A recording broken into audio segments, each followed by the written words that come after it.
Selamat pagi, siang, sore, malam kepada Ibu Erlia, selaku dosen pengampu mata kuliah farmakologi. Kami dari kelompok 7, pada kesempatan kali ini kami akan mempresentasikan tentang obat install tetes mata. Selamat mendengarkan.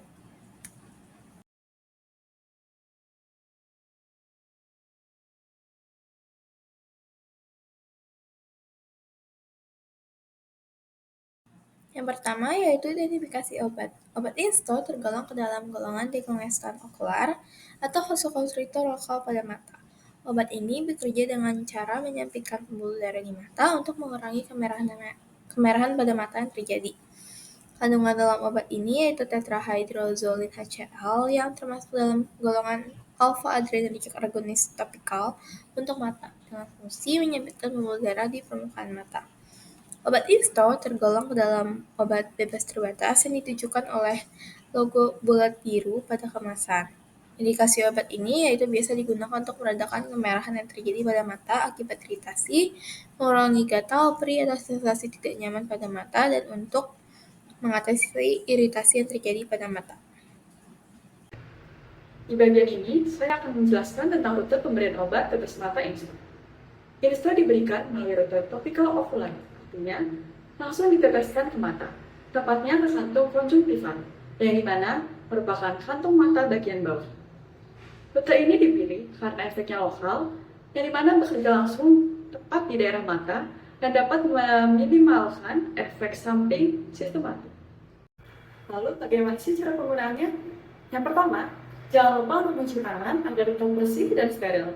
Yang kedua, piringkan kepala ke belakang, lalu tarik bagian kantung mata bawah secara perlahan. Yang ketiga, teteskan 1-2 tetes ke bagian kantung mata bagian bawah. Tetapi perlu diingat, hindari ujung botol dengan mata agar tetap steril. Lalu pejamkan mata selama 1 menit, jangan dikucap, dan yang terakhir, tutup botol secara rapat dan simpan di tempat sejuk. Selanjutnya, saya akan membahas mengenai kontraindikasi dan peringatan dalam penggunaan obat tetes mata install. Yang pertama, saya akan membahas dari kontraindikasi penggunaan install. Install tidak boleh digunakan oleh orang yang memiliki alergi atau hipersensitivitas terhadap salah satu komponen dalam obat ini, misalnya bahan aktif tetrahydrozolin HCl. Selain itu, obat ini tidak dianjurkan untuk penderita glaukoma sudut sempit, karena bisa menyebabkan peningkatan tekanan di dalam bola mata yang tentunya berbahaya. Untuk anak-anak, terutama usia di bawah ketentuan pada label produk, penggunaannya sebaiknya dengan petunjuk dari dokter atau tenaga medis. Selanjutnya, saya akan membahas peringatan penggunaan obat tetes mata install. Yang pertama, hindari penggunaan berlebihan atau dalam jangka panjang, karena ini bisa menyebabkan efek rebound, yaitu mata kembali merah setelah efek obat hilang. Kemudian, jangan menyentuhkan ujung botol ke mata langsung, karena bisa menyebabkan kontaminasi yang justru memperparah kondisi mata. Jika kamu menggunakan lensa kontak, sebaiknya dilepas dulu sebelum meneteskan obat. Setelah digunakan, tunggu sekitar 15 menit sebelum memasang kembali lensa kontak. Beberapa efek samping seperti iritasi, sensasi terbakar, atau mata kering juga bisa terjadi, walaupun biasanya bersifat sementara. Dan yang paling penting, jika gejala mata tidak membaik dalam waktu 3 hari, segera konsultasikan ke dokter untuk penanganan lebih lanjut. Saya akan menjelaskan terkait absorpsi obat tetes mata install. Obat tetes mata digunakan secara topikal pada mata, dengan rute utama absorpsi melalui konjungtiva dan kornea. Biofabilitasnya hanya sekitar 1-10%. Ada beberapa faktor yang mempengaruhi absorpsi, yaitu pH, osmolaritas obat, volume tetesan, lama waktu kontak obat dengan permukaan mata, serta adanya pengawet yang terkandung dalam obat mata. Sebagian kecil obat terserap ke dalam sirkulasi sistemik, kemudian masuk ke mukosa hidung, dan berujung ke pembuluh darah. Selanjutnya ada distribusi obat. Obat menyebar ke berbagai bagian mata melalui distribusi lokal dan distribusi sistemik. Distribusi lokal melalui kornea, aqueous humor, iris, badan siliaris, dan lensa, serta konjungtiva dan sklera. Distribusi sistemik melalui saluran nasolakrimal ke rongga hidung dan ke pembuluh darah nasal, kemudian masuk ke sirkulasi sistemik. Distribusi sistemik tergantung dari protein binding dan kelipofilan obat. Setelah aplikasi install reguler pada mata, di mana tetrahydrozolin HCl sebagai senyawa aktif utamanya, sebagian besar bekerja secara lokal pada konjungtiva mata untuk meredakan kemerahan. Namun, sejumlah kecil tetrahydrozolin dapat diserap ke dalam sirkulasi sistemik melalui saluran nasolakrimal yang mengalirkan cairan ke rongga hidung. Dan dari sana, obat ini memasuki aliran darah. Proses pertama setelah tetrahydrozolin memasuki sirkulasi adalah distribusi ke jaringan tubuh, khususnya yang mengandung reseptor alfa-adrenergik. Begitu masuk ke sirkulasi sistemik, tetrahydrozolin akan dimetabolisme di hati.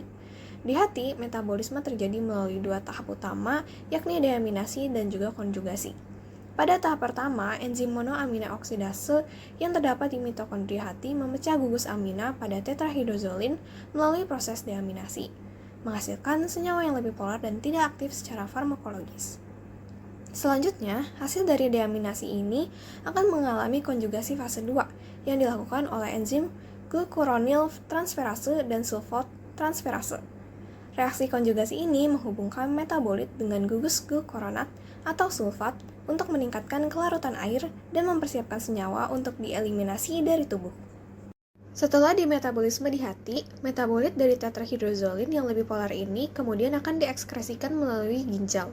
Di ginjal, metabolit terkonjugasi akan disaring melalui glomerulus dan kemudian dikeluarkan melalui sekresi tubular. Proses tersebutlah yang memungkinkan eliminasi senyawa tersebut melalui urin. Sebagian kecil dari tetrahydrozolin yang tidak dimetabolisme juga dapat diekskresikan dalam bentuk utuh, meskipun jumlahnya jauh lebih sedikit dibandingkan dengan metabolit terkonjugasi. Jadi, mekanisme kerja dari obat tetes mata install reguler ini yaitu mengandung tetrahydrozolin HCl yang bekerja sebagai agonis selektif pada reseptor alfa-1 adrenergic. Saat digunakan secara topikal pada mata, obat ini merangsang reseptor tersebut yang terdapat di pembuluh darah kecil pada konjungtiva, sehingga menyebabkan vasokonstriksi.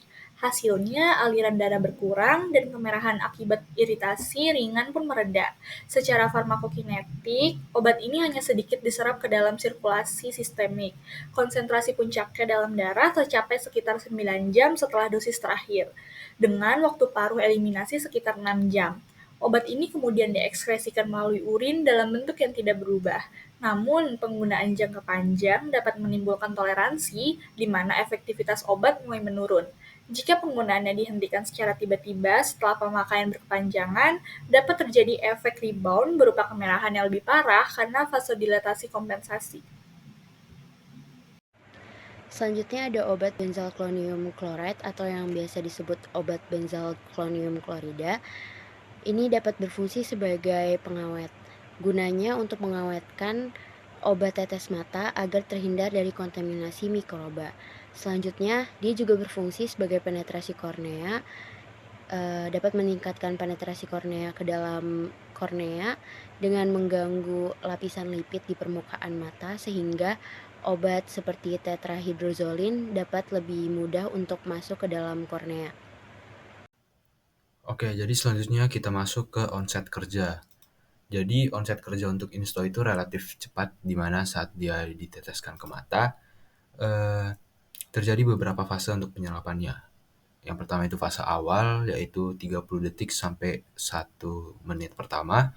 Obat mulai diserap oleh jaringan konjungtiva, sehingga molekul tetrahydrozolin mulai berikatan dengan reseptor alfa-adrenergik pada pembuluh darah konjungtiva.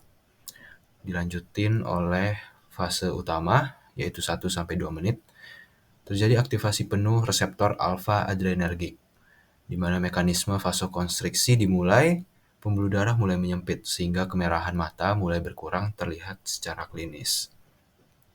Lalu fase terakhir yaitu fase optimal, berlangsung selama 2-5 menit pertama, efek vasokonstriksi mencapai puncaknya, di mana pengurangan hiperemia konjungtiva secara maksimal terlihat.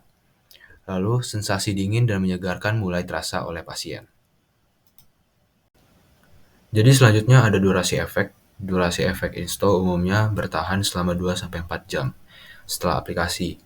Tapi perlu diketahui juga durasi ini dapat bervariasi tergantung beberapa faktor. Yang pertama itu tingkat keparahan hiperemia. Jadi hiperemia ini kayak kondisi di mana aliran darah itu lebih tinggi dari biasanya sebagai respon tubuh. Lalu yang kedua, kondisi individual pasien. Yang ketiga, faktor lingkungan seperti paparan debu dan polusi. Yang keempat, frekuensi penggunaan sebelumnya.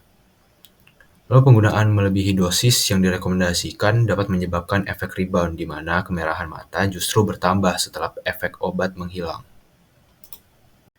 Selanjutnya ada efektivitas dari obat Insto itu sendiri. Berdasarkan studi klinis di Indonesia, Insto menunjukkan efektivitas yang cukup baik, tergantung dari alasan pemakaiannya untuk apa. Yang pertama, untuk meredakan kemerahan mata akibat iritasi ringan, efektivitasnya bisa mencapai 85-90%. Lalu mengurangi ketidaknyamanan mata lelah, efektivitasnya mencapai 75-80%. Lalu memberikan efek menyegarkan pada mata kering, efektivitasnya bisa mencapai 75%. Namun perlu diingat bahwa Insto tidak dirancang untuk mengatasi penyebab mendasar dari kondisi mata, melainkan meredakan gejala sementara. Selanjutnya, terdapat efek samping. Penggunaan obat tetes mata secara terus-menerus, pemakaiannya yang tidak sesuai, atau jenis obat dari tetes mata itu sendiri dapat menyebabkan efek samping bagi pemakai. Efek samping yang sering terjadi seperti mata memerah, buram dan perih, silau melihat cahaya, merasakan pusing, dan juga merasa mata ada yang mengganjal. Selanjutnya saya akan menjelaskan mengenai interaksi obat. Nah, dari definisinya sendiri, interaksi obat adalah suatu efek yang muncul akibat interaksi antara dua atau lebih obat. Nah, interaksi obat ini dapat mempengaruhi respons tubuh terhadap pengobatan yang kita sedang lakukan. Nah, tujuannya apa sih untuk mempelajari interaksi obat? Tujuannya adalah untuk memaksimalkan hasil terapi dan meminimalkan efek toksik yang berpengaruh kepada tubuh kita. Nah, ketika interaksi obat ini terjadi, maka akan muncul beberapa dampak seperti menghambat terapi yang dibutuhkan, terus juga mengurangi efektivitas, mungkin dapat terjadi efek samping yang tidak diinginkan, dan bahkan memperburuk kondisi mata. Nah, untuk menghindari dan menangani interaksi obat ini, maka kita harus konsultasi kepada dokter. Nah, kemudian kita sebagai calon farmasis juga harus menyampaikan informasi obat dengan teliti dan lengkap kepada pasien kita. Dan yang terakhir, memperhatikan interaksi-interaksi obat yang mungkin dapat terjadi.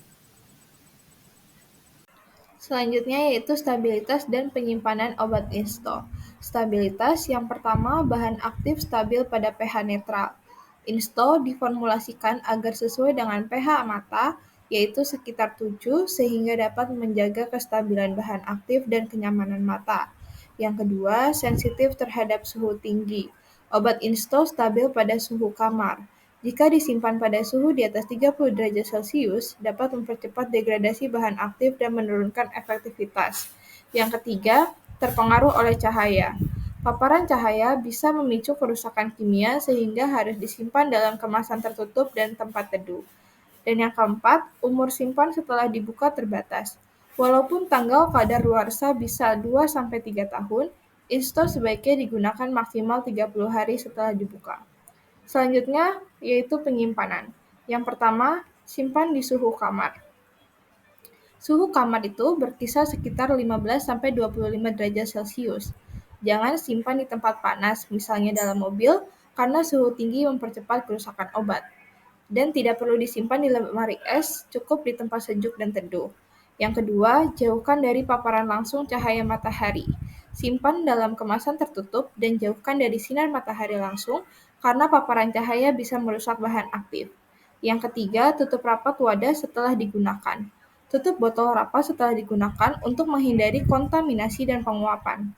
Untuk menghindari kontaminasi, jangan menyentuhkan ujung botol ke mata atau permukaan lain. Gunakan dengan tangan bersih. Lalu yang terakhir, yang keempat adalah perhatikan masa waktu penyimpanan. Meskipun tanggal kadaluarsa mungkin masih lama, Insto sebaiknya digunakan maksimal 30 hari setelah dibuka. Hal ini biasa disebut dengan BUD atau Beyond Use Date.